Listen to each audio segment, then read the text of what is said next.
अस्सलाम वालेकुम। मेरा नाम मोहम्मद मोहसिन सलीम है और हम पास पेपर की रिवीजन जैसे कि मैंने आपको रिसेंटली बताया है कि हम शुरू करने लगे। आज हम कर रहे हैं मॉडल पेपर नंबर 1 2019। ठीक है ना, ये 2019 है जिसका हम कर रहे हैं और ये PMS का है। ठीक है ना, PMS में जो आपसे क्वेश्चन पूछे गए थे जीके में, ये उससे रिलेटेड क्वेश्चन है। चले आए देखते हैं हम उसे कैसे करते हैं। जैसे कि मैंने आपको बताया था कि हमने मोस्ट पॉसिबल जितनी भी डोमेन बन सकती है PPSC कि PPSC आपसे जो पूछ सकता है उन्हीं को कवर करते हुए पहला क्वेश्चन करते हैं MCQs जो आपको पास पेपर्स में आ चुके हैं 2019 के PMS वाले। तो उसका क्वेश्चन नंबर 1 है। सवाल है, who among the following is the current secretary general. ठीक है ना, वो पूछता है कि current secretary general of SAARC. ठीक है ना, सार्क का करंट सेक्रेटरी जनरल पूछे तो सबसे पहले तो आपको पता होना चाहिए सार्क एब्रीवेशन पूछ सकते हैं सबसे पहले। तो MCQ जो आ सकते हैं PPSC में वो ये भी बन सकते हैं कि सार्क स्टैंड फॉर, जैसे कि हमें पता है सार्क का मतलब है south Asian association regional corporation. ठीक है ना, सार्क ये कब बनी? ये 8 दिसंबर 1985, 8 दिसंबर 1985 को कहाँ पे बनी? ढाका के मुकाम। ठीक है ना, ये भी आपसे पूछा जा सकता है कि सार्क कहाँ पे बनी? ढाका के मुकाम पे। कब बनी? 8 दिसंबर 1985 को। ठीक है ना, और इसके साथ ये भी पूछा जा सकता है कि इसके मेंबर कितने हैं? टोटल मेंबर कितने हैं? 8। ठीक है, इसी के साथ ये भी पूछा जा सकता है कि इसके टर्नओवर कितना होता है टर्म। ठीक है ना, कि जो बंदा इलेक्ट होगा सेक्रेटरी जनरल के लिए उसकी टर्म कितनी होती है? वो 3 साल होती है। ठीक है ना, 3 साल के लिए वो सेक्रेटरी जनरल बनता है। इसी के साथ ये भी पूछा जा सकता है कि इसका हेडक्वार्टर किधर है। ठीक है ना, मैं कोशिश कर रहा हूँ कि आपके साथ वो तमाम क्वेश्चन डिस्कस किए जाए जो भी PSC आपसे पूछ सकता है। तो इसमें हेडक्वार्टर पूछ सकता है वो। इसका हेडक्वार्टर कहाँ पे है? नेपाल। किस मुकाम पे? काठमांडू।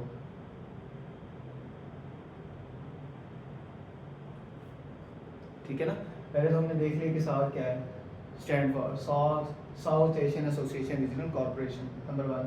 फिर हमने देख लिया कि मेंबर कितने? 8। फिर हमने देख लिया कि इसकी टर्म कितनी होती है? 3 साल के लिए। फिर हमने देख लिया ये बनी कब? 8 दिसंबर 1985 को बनी। ठीक है ना, इसी तरह वो पूछ सकता है कि कहाँ पे बनी? ढाका के मुकाम पे बनी। फिर इसी तरह वो पूछ सकते हैं कि इसका हेडक्वार्टर कहाँ पे है? नेपाल के अंदर है। और कहाँ पे? काठमांडू के अंदर। ठीक है ना, अब हम चलते हैं क्वेश्चन की तरफ। ठीक है ना, अब आपके लिए आसानी होगी। ठीक है, अब वो कहते हैं कि current secretary general of SAARC. ठीक है ना, सार्क जब करंट सेक्रेटरी जनरल है, क्वेश्चन नंबर 1 है। ठीक है, उसमें पहला MCQ है अहमद सलीम। ठीक है, फिर वो कहते हैं मोहम्मद गुलाम सलीम सरवर। फिर कहते हैं अर्जुन बहादुर। फिर वो कहते हैं अमजद हुसैन स्याह।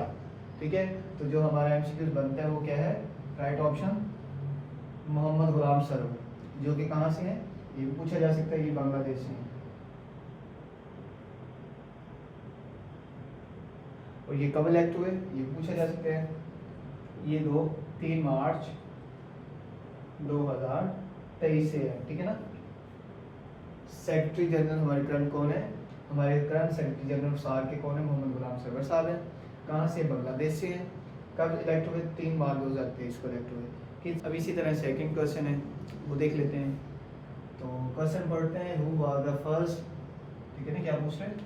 Who was the first governor general of state bank of Pakistan. ठीक है ना, वो हमसे पूछना चाहते हैं कि फर्स्ट गवर्नर जनरल हमारे स्टेट बैंक का कौन था। तो इसी को करने से पहले हम ये देख लेते हैं कि हमारा स्टेट बैंक ऑफ पाकिस्तान कब बना। ठीक है ना, यानी कि इनॉग्रेशन कब हुआ, इसका इफ्तिताह कब हुआ। जैसे कि आप में से बहुत से लोगों को पता होगा कि जो ये बना है इसका इफ्तिताह हुआ है ये कब? जुलाई 1 जुलाई 1948 को। 1 जुलाई 1948 को। इसी तरह वो ये पूछ सकते हैं कि इसका इफ्तिताह किसने किया, तो वो किन्होंने? कायदे-ए-आज़म। ठीक है, एक क्वेश्चन तो ये हो गया। अब इसके बाद ये भी पूछा जा सकता है कि इसका हेडक्वार्टर किधर है। ठीक है ना, हेडक्वार्टर। तो आपने हमेशा याद रखना है कि जो स्टेट बैंक ऑफ पाकिस्तान है इसके 2 हेडक्वार्टर हैं। एक जो मेन वो कहाँ पे है? वो कराची के अंदर है।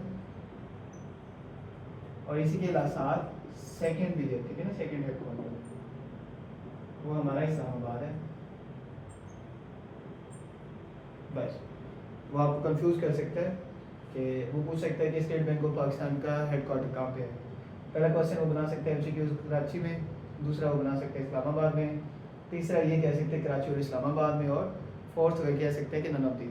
आप में से जो बच्चों ने अच्छे से किया होगा, जैसे कि मैंने अभी आपको बता दिया कि हेडक्वार्टर यहाँ पे इनके कितने दो हैं, एक कराची के अंदर और एक इस्लामाबाद के अंदर, ठीक है ना। वो कुछ भी पूछ सकते हैं, तो आपने कौन सा एमसीक्यू टिक करना है, बोथ ए एंड बी वाला। इसी तरह एक दो ये क्वेश्चन हो गया। तीसरा ये पूछा जा सकता है कि जैसे कि इधर पूछा है first governor general, first governor general MCQs में जाहिद हुसैन साहब, अब्दुल कादिर साहब, जमील अहमद और नन ऑफ दीज। जो हमारे फर्स्ट गवर्नर जनरल है वो है जाहिद हुसैन, ठीक है ना। जाहिद हुसैन साहब थे हमारे फर्स्ट गवर्नर जनरल। और इसी तरह भी पूछा जा सकता है कि करंट कौन से हैं, ठीक है ना, करंट। तो वो कौन है, वो हमारे जमील अहमद साहब, जो कब इलेक्ट हुए। तो क्या पूछा जा सकता है, कब इलेक्ट हुए, 26 अगस्त 2022 को इलेक्ट हुए हैं। इनका हेडक्वार्टर कहाँ पे, कराची और इस्लामाबाद के अंदर है, ठीक है। इसका इफ्तिताह किन्होंने किया, कायदे आज़म ने किया। कब किया, 1 जुलाई 1948 को किया। तो इसमें से यही पॉसिबल एमसीक्यूज बन सकते थे, जो कि मैंने आपके साथ डिस्कस कर दिए। अब हम नेक्स्ट देख लेते हैं क्वेश्चन नंबर 3 के क्या पूछा। अब इसी तरह क्वेश्चन नंबर 3 है एमसीक्यूज नंबर TMS वाला। तो इसमें कहता है Kurt William was an Australian diplomat, ठीक है ना। क्या नाम है, कुर्ट विलियम, बहुत अच्छा डिप्लोमेट था ऑस्ट्रेलियन, बड़ी ज़बरदस्त पर्सनैलिटी।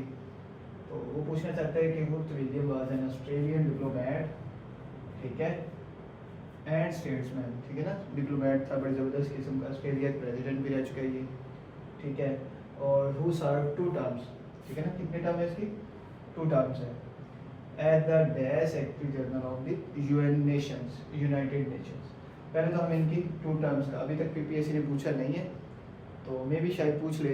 तो वो 2 टर्म कौन सी बनती है, फर्स्ट टर्म तो इसकी है 1972 से 1981, ठीक है ना, फर्स्ट टर्म। इसी तरह दूसरी जो बनती है 1986 से 1992, ठीक है ना। ये 2 टर्म्स हैं, आज तक PPSC ने पूछा नहीं है, मे भी शायद पूछ ले। तो दूसरा ये कि ये ऑस्ट्रेलिया का प्रेसिडेंट भी रह चुके हैं, ठीक है ना, ये भी आपने याद रखना है। एक दफ़ा प्रेसिडेंट भी रह चुका है, ऑस्ट्रेलिया का डिप्लोमेट है, ठीक है ना। और 2 टर्म कौन सी, 1972 से 1981, और दूसरी है 1986 से 1992, ठीक है। सेक्रेटरी जनरल पूछा उन्होंने कि यूनाइटेड नेशन का सेक्रेटरी जनरल कौन सा था, ये 4th है, ठीक है ना, ये 4th सेक्रेटरी जनरल था, बस यही है। तो इसी तरह हम नेक्स्ट देख लेते हैं क्वेश्चन नंबर 4। अब इसी तरह क्वेश्चन नंबर 4 है, उसे देख लेते हैं, बहुत इंपॉर्टेंट है।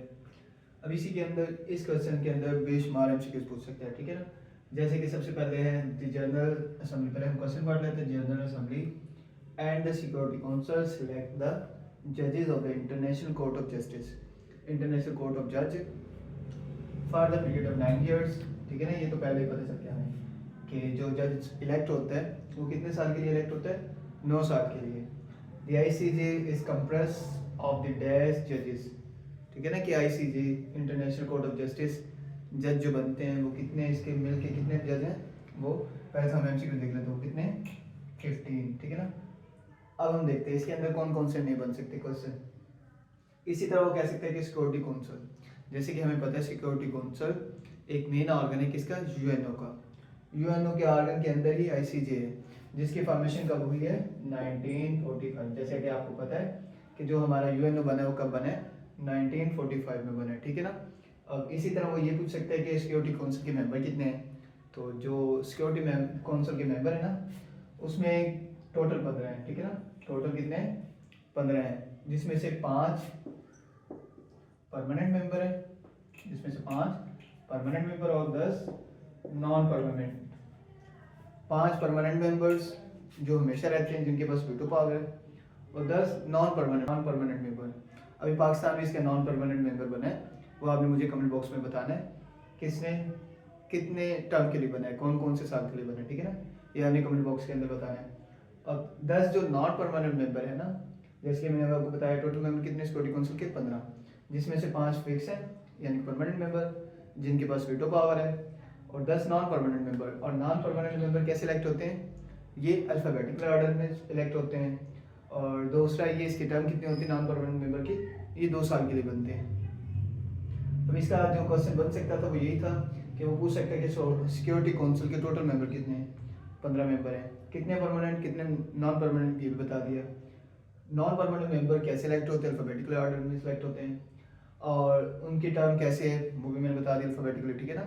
अब इसी तरह ये जो इंटरनेशनल कोर्ट ऑफ जस्टिस है ICJ जिसे हम कहते हैं, उसमें कितने जज होते हैं, 15 होते हैं। कितने साल के इलेक्ट होते हैं, 9 साल के लिए इलेक्ट होते हैं। और इसी तरह ये पूछा जा सकता है कि करंट ICJ का इंटरनेशनल कोर्ट ऑफ जज कौन है, ठीक है ना। वो है जी यूजी एवासवा। ये कहाँ से है, इस जापान से है जी। ये भी क्वेश्चन आया हुआ है PPSC में कि ये जो हमारा करंट ICJ का मेंबर है यानी कि जज है वो कौन है, यूजी अवासवा, और ये कहाँ से है, जापान से है। तो ये मोस्ट पॉसिबल जितनी भी डिमांड बन सकती थी PPSC आपसे पूछ सकते हैं, वो मैंने आपके साथ शेयर की। अब नेक्स्ट देख लेते हैं। इसी तरह क्वेश्चन नंबर 5 है, वो देख लेते हैं। वो कहते हैं जी कीर्तन range is a mountain range of Pakistan extended about 190 miles in which province of Pakistan does the range largest portion, ठीक है ना।